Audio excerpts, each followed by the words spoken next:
This is macOS Ken. Wall Street worries over iPhone, a perilous time for Apple Watch, and new OS betas already? It is Friday, the 27th of October, 2023. I'm Ken Ray, and this is news from macOS Ken, brought to you by yours truly and sponsored by Green Chef, the #1 meal kit for eating well. Go to greenchef.com/60MOK and use code 60MOK for 60% off plus free shipping. This show is also supported by people like you, patrons through Patreon. Find out more and add your support at patreon.com/macOSken. The markets were down on Thursday, and there was little to keep Apple from falling with them.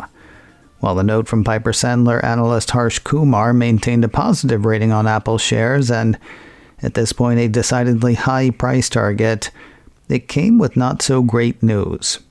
Apple 3.0 ran part of the note he wrote, quoting Mr. Kumar, "We are reducing estimates on Apple's December quarter guide ahead of earnings next week.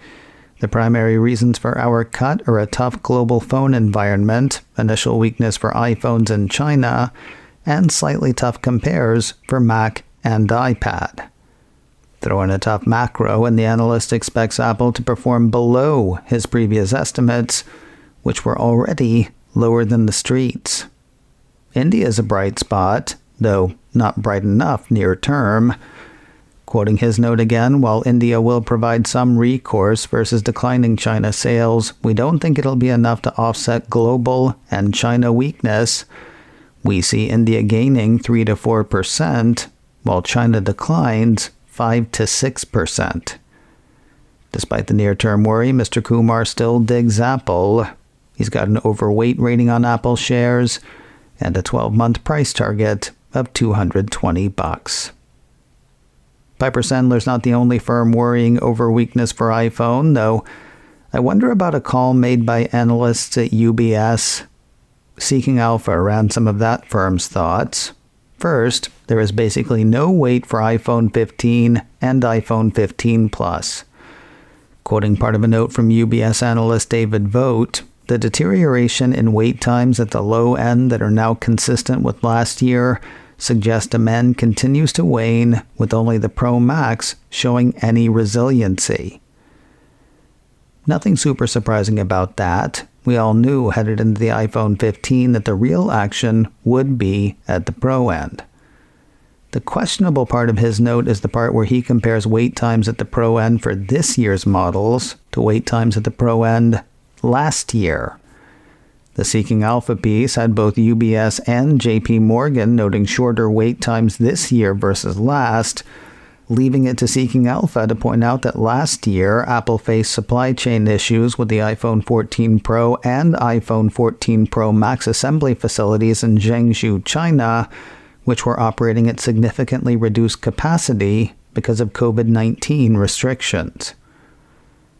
Maybe UBS and JP Morgan didn't hear about that. Then again, there may be reason to worry about iPhone, particularly in China. Counterpoint Research hit Thursday with new numbers on smartphone sales there. The good news, smartphone sales in the Middle Kingdom fell 3% year-on-year in the September quarter, which was better than sales in the June quarter. The bad news, at least for Apple investors, Apple lost share in the September quarter as some demand was fulfilled in the first and second quarters, and because the iPhone 15's launch sales volume was lower than that of the iPhone 14 series. Lest you fret, that was not lack of demand in the firm's opinion. Rather, Counterpoint senior analyst Ivan Lam says Apple's issues were compounded by initial supply constraints faced by the iPhone 15 series, which resulted in lower sales compared to the iPhone 14 series for the launch period. Not unlike last year with the missed holiday sales, with a less problematic supply chain and shorter wait times now, the question may be whether China's missed sales at iPhone 15's launch will be made up. For his part, Mr. Vogt does see the possibility of greater demand ahead, though seems he wouldn't say probability. Quoting his note one more time, while there are smartphone demand catalysts approaching, including the holiday season and Singles Day in China, we think that the upside is limited when taking the macroeconomic landscape and the competitiveness of the Mate 60 by Huawei in China into account. That does seem to have done well last quarter. Looking back at the Counterpoint numbers, though Huawei only held 6th place in China to Apple's 4th place, Huawei's sales grew 37% in China in the September quarter. Apple's fell 10% by Counterpoint's count. UBS has a neutral rating on Apple shares. Mr. Vogt has set his firm's price target on the shares at $190. Remember how there was a chance that Apple might be stopped from importing Apple Watch units into the US for sale? That chance seems to have grown this week. According to a piece from Apple Insider, the medical device company Masimo filed suit against Apple in 2020, accusing the Cupertino company of stealing trade secrets and violating patents tied to the blood pulse oximeter in Apple Watch Series 6. A year later, Masimo brought a case against Apple over the same issues with the U.S. International Trade Commission. Now the piece says the ITC has issued an order that could result in an Apple Watch ban on products that violate Masimo's patents. Could is doing a lot of lifting in that sentence. First, while every model except Apple Watch SE has included a blood pulse oximeter since the Series 6, it's unclear whether the ITC decision would affect any models besides the Series 6, which Apple no longer sells. Additionally, Apple has countersued Masimo in court, saying that the other company's ITC filing was just an end run meant to clear the field for a smartwatch of Masimo's own. And finally, there is one more potential stop: the White House. And if that doesn't work out, more appeals. According to the report, the order must go through presidential review within the next 60 days. Apple will be able to appeal the decision if President Biden's administration bans the Apple Watch models from import to the U.S., so an actual sales ban isn't yet imminent. Apple gets that. Not surprisingly, though, they still want the case tossed. The Apple Insider piece has an Apple spokesperson saying that while the ITC's decision has no immediate impact on sales of Apple Watch, the company believes it should be reversed and will continue its efforts to appeal. More news in a moment, but first a word from today's sponsor, Green Chef, the #1 meal kit for eating well. If you've tried HelloFresh, yeah, this is them, but different. Green Chef is now owned by HelloFresh, bringing you a bigger selection of meal plans from which to choose. If you want to build healthier eating habits this fall, it is time to try Green Chef. Every Green Chef customer gets a free session with their registered dietitians to help you get on track. If you want meals with an eye on the environment, it is time to try Green Chef.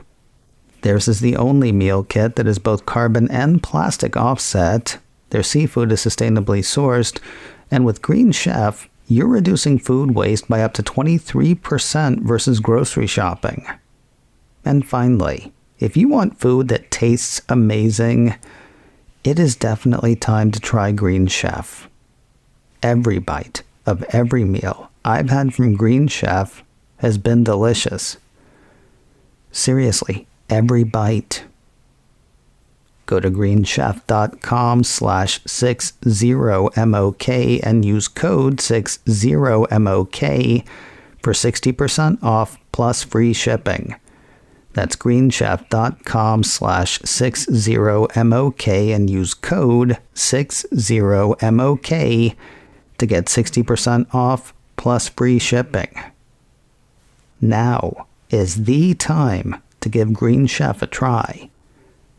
Use code 60MOK to get 60% off plus free shipping at greenchef.com/60MOK. Sure, Apple's OS people just released a big round of updates less than 48 hours ago, but what have they done for us lately? Well, quite a bit, it turns out.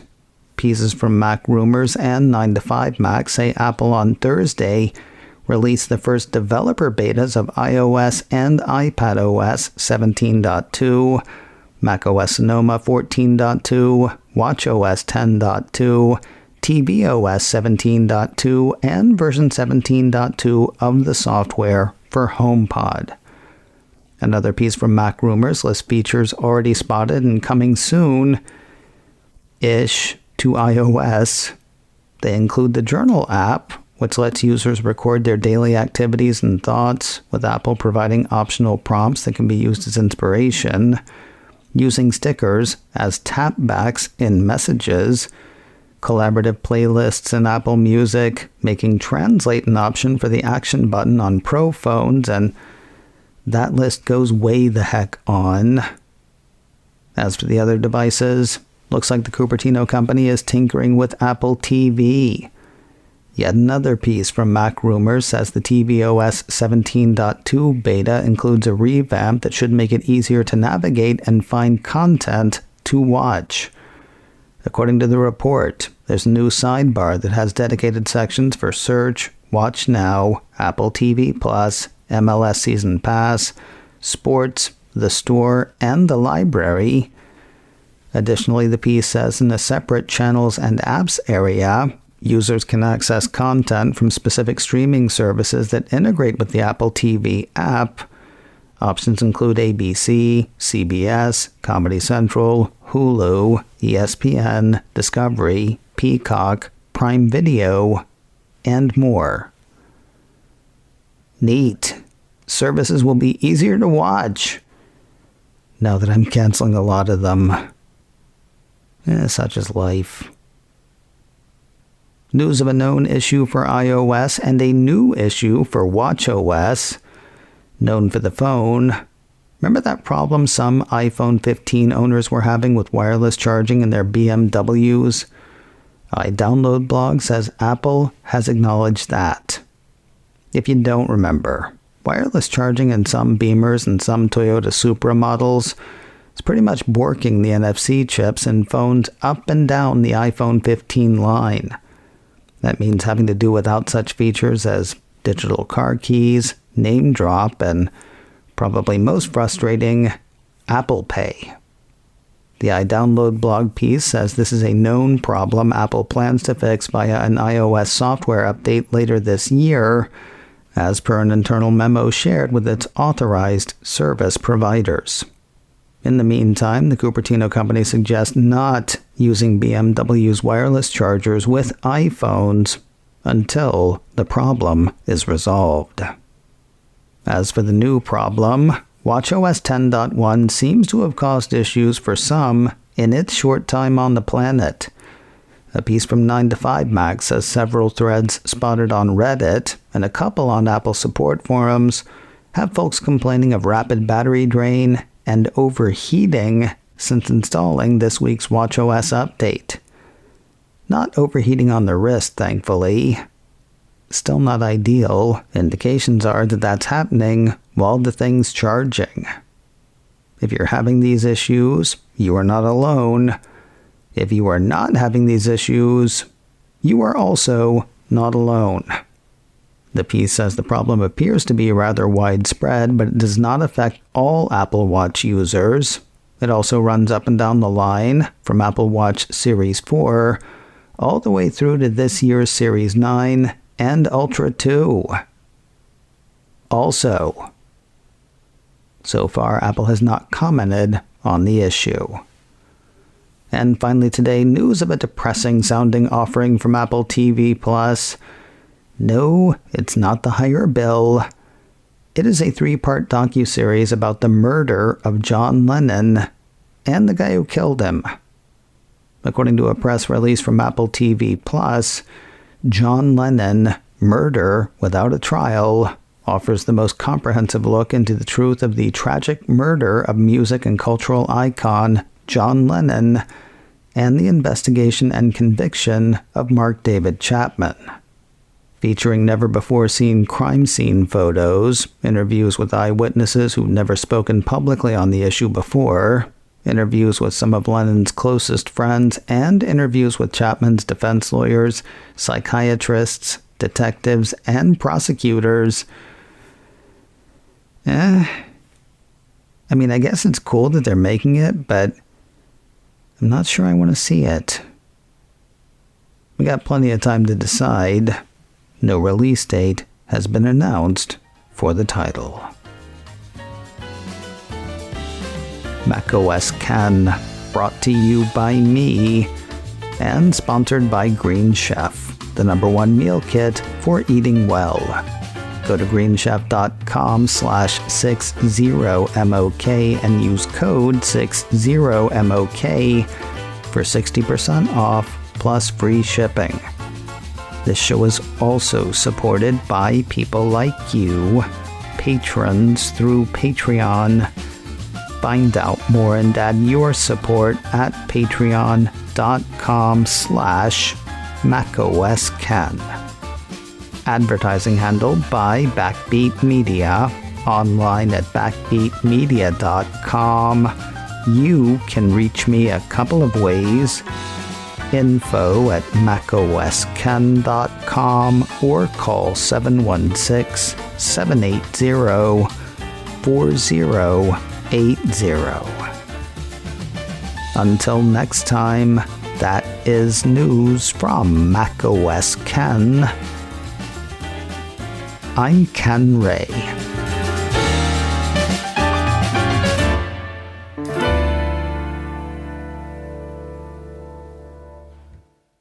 Ciao.